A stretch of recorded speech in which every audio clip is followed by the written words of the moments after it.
even just started doing this experiment when I wrote that tweet out. I was like, how many white families, pure white families do I know, outside of the Mormons, they do all right, that have more than 2 or 3 kids? There's hardly any.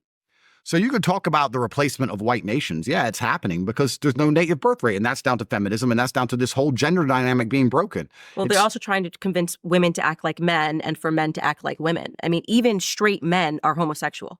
That's how I feel. Even men that are straight, I'm like, but you act like a homosexual. And it was one of those things that people were asking me, you know, I didn't actually feel like, and this is kind of surprising because it was the UK, that I even met real men until I went to the UK. Like, it was very hard for me in America. I will say, like, I was in New York City, so there's obviously homosexual straight men, you know what I'm saying here. And then I get to the UK and then I meet my husband and like, he hunts, he shoots, he knows how to skin an animal. And I'm like, okay, that's what I want. Like, I want a masculine man.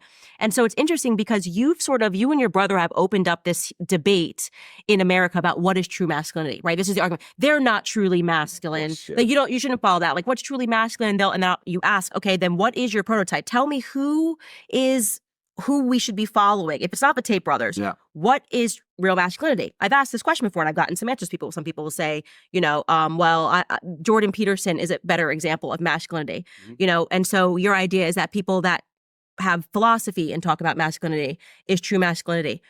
If a war came tomorrow, just asking this question, by the way, maybe the answer is yes, I don't know.